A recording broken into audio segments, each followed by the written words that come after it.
पहला सवाल हमारा यह होगा कि सीज फायर के बावजूद लेबनान पर हमला शर्तों का उल्लंघन है या धूर्तता है? क्योंकि कल जब सीज फायर की घोषणा हुई थी तब उसमें भी यह बात साफ कही गई थी कि लेबनान पर भी हमला नहीं होगा, लेकिन उसके बावजूद हुआ है। तो क्या यह शर्तों का उल्लंघन जो ईरान कह रहा है या धूर्तता है इजराइल की? इस पर चर्चा होनी चाहिए। दूसरा सवाल, क्या लेबनान अटैक और होर्मुज के बंद होने से शांति वार्ता पर संकट बना हुआ है? क्योंकि अब इस्लामाबाद में जो मीटिंग होनी थी वो होगी नहीं होगी, उसको लेकर सवाल खड़े हो रहे हैं। और तीसरा सवाल, क्या पाकिस्तान ने सीज फायर डील कराने में दोनों देशों से गलत बयानी की है? यह भी एक सवाल उठता है, क्योंकि शहबाज शरीफ जो है उन्होंने दरअसल ट्वीट किया था और उसके बाद यह माना जा रहा था कि अब सीज फायर किया जाएगा, और उसमें लेबनान का जिक्र साफ शब्दों में किया गया था, और इसीलिए सवाल उठता है। तो सवाल इसी से शुरुआत करेंगे। आरजू काजमी, न्यूयॉर्क टाइम्स की रिपोर्ट है जिसमें वो कह रहे हैं कि शहबाज शरीफ जो ट्वीट कर रहे थे, जो सोशल मीडिया पर उन्होंने पोस्ट किया, व्हाइट हाउस ने उसको मंजूरी दी थी, लेकिन उसके बावजूद आज हम देख रहे हैं कि लेबनान पे हमला हो रहा है। जेडी वांस कह रहे हैं कि कुछ मिसअंडरस्टैंडिंग हुआ है ईरान का, जिसके वजह से वो समझ बैठे कि शायद लेबनान भी इस बातचीत में शामिल है, इस सीज फायर की जो शर्तें हैं उसमें शामिल है। और अब हम ये देख रहे हैं कि ईरान के पाकिस्तान के राजदूत जिन्होंने ट्वीट किया था, एम्बेसडर ने, और कहा था कि ईरानियन डेलीगेशन आएगा इस्लामाबाद में, अमेरिका से चर्चा होगी, वो ट्वीट उन्होंने डिलीट कर दिया है। क्या हो क्या रहा है? देखिए, अभी तक तो यही बताया जा रहा है, जो आपकी रिपोर्ट में था कि पाकिस्तान बंद है, तो मैं सबसे पहले बता दूं पाकिस्तान बंद नहीं है।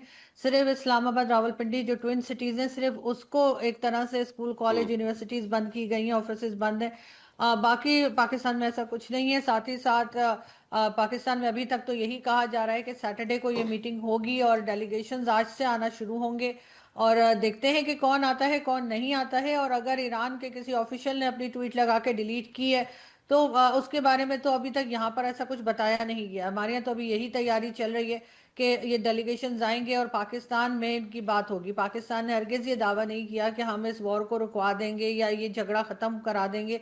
ये जरूर है कि पाकिस्तान ये कोशिश कर रहा है कि डायलॉग की टेबल पर ये लोग आ जाएं और वहां पर बातचीत हो जाए, लेकिन ऑब्वियसली उसमें इसराइल शामिल नहीं है, और इसराइल का कोई ऑफिशियल पाकिस्तान नहीं आएगा, ना ही उनको इनवाइट किया गया है।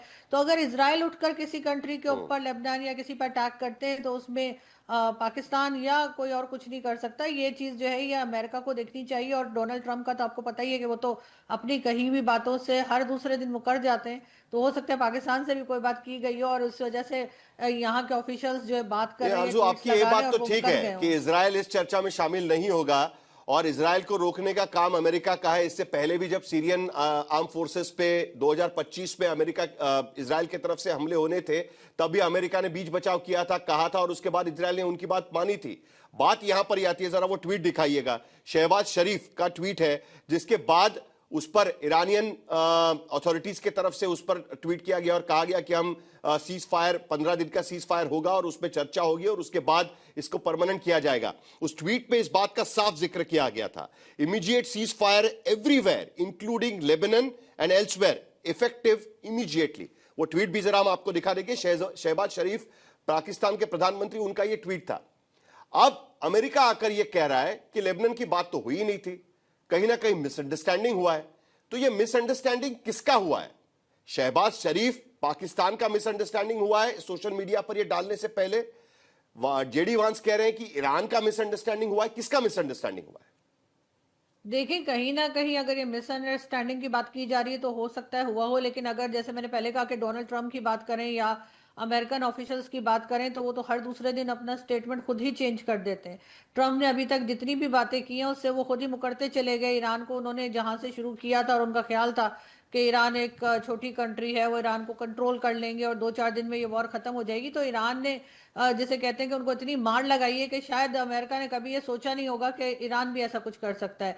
तो इस वक्त जो बार बार स्टेटमेंट्स चेंज हो रही है वो यकीनन अमेरिका की तरफ से ही हो रही होंगी, और पाकिस्तान से तो जो कहा गया होगा, वरना पाकिस्तान को कोई शौक थोड़ी है कि किसी कंट्री का नाम ना हो और वो फिर भी ट्वीट लगा दी जाए। तो हो सकता है अमेरिका ने कहा और बाद में ये खुद क्योंकि नहीं, लेकिन अपनी पाकिस्तानी स्टेटमेंट से अथॉरिटीज मुकर की तरफ जाते से हैं। इसके बारे में कोई सफाई आई है क्या?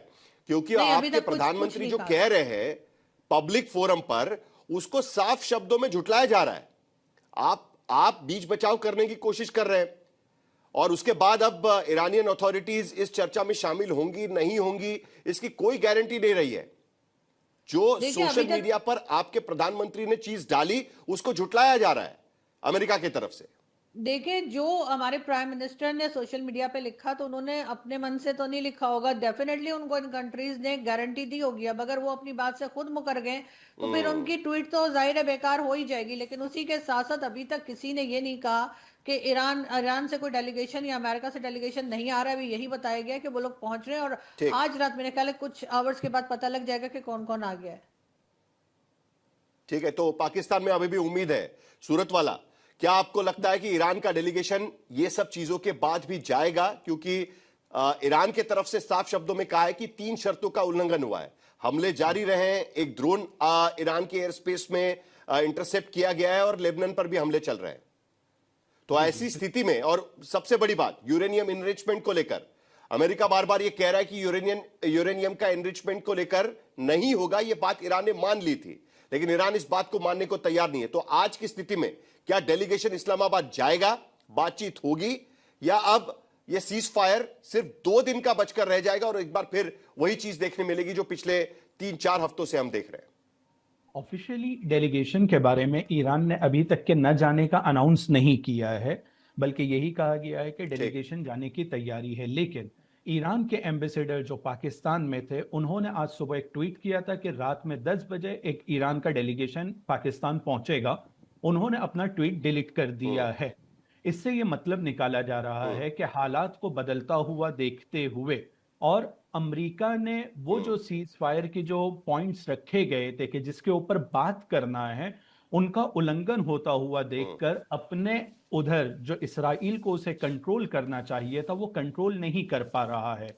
चूंकि वो कंट्रोल नहीं कर पा रहा है, तो ईरान में मीडिया में भी ये बात चल रही है और ईरान में एक्सपर्ट्स भी इस बात को कह रहे हैं कि जब अमेरिका इसराइल को कंट्रोल नहीं कर पा रहा है, और पहली शर्त उसमें यह थी कि हर जगह हमले रोके जाएंगे, उसमें लुबनान भी शामिल था, और इसको पाकिस्तान के ऑफिशियल्स ने, जहां उनके प्राइम मिनिस्टर ने ट्वीट किया था, साथ साथ में पाकिस्तान के एम्बेसडर जो अमेरिका में है, उन्होंने भी इसको कंफर्म किया है कि लुबनान का नाम ऑलरेडी इसमें था, और आज इनका ट्वीट था। यानी पाकिस्तान के दूसरे ऑफिशियल्स कहां से कंफर्म किया है?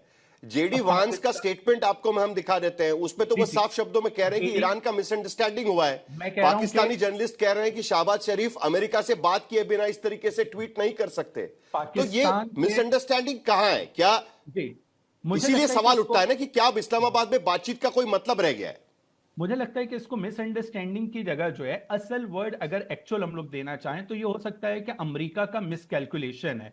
अमेरिका को फेस सेविंग के लिए, ट्रंप को ईरान के साथ अपने आप को बचाने के लिए ईरान के 10 पॉइंट्स को मान लिया जल्दी में और अपने हिसाब से, और वो मानकर वो अपना फेस सेव करना चाहते थे। उनको ये लग रहा था कि ये मैं मान भी लूंगा और इसराइल को मनवा भी लूंगा। लेकिन अब यह साबित हो गया है कि नेतन्याहू के ऊपर ट्रंप की नहीं चलती है। नेतन्याहू वो बंदा है कि जो ट्रंप के ऊपर हुकूमत करता है, और वो जो अमेरिका फर्स्ट वाला जो नारा है, असल में उनके लिए अमेरिका फर्स्ट नहीं, अब इसराइल फर्स्ट है। तो असल प्रॉब्लम मिसकैलकुलेशन है ट्रंप एंड टीम का। वो ये समझ रहे थे कि इसराइल को कंट्रोल कर लेंगे, नहीं कर पा रहे हैं। अब ईरान ये कह रहा है कि जब तुम कंट्रोल नहीं कर पा रहे हो और जिसके ऊपर तुमने माना है, तो इसका मतलब ये कि उस शर्त का उल्लंघन हो रहा है, और जब शर्त का उल्लंघन हो रहा है तो फिर किसी भी तरह से अब डिस्कशन और गुफ्तगू का मौका बाकी नहीं रहता है।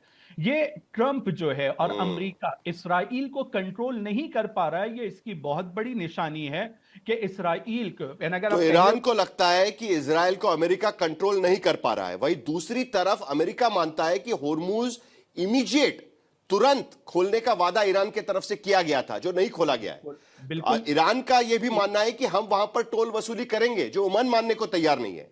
तो आज की स्थिति में होर्मुज की हालत क्या है? क्योंकि कल के बाद माना जा रहा था कि होर्मुज से जहाजों की आवाजाही शुरू हो जाएगी,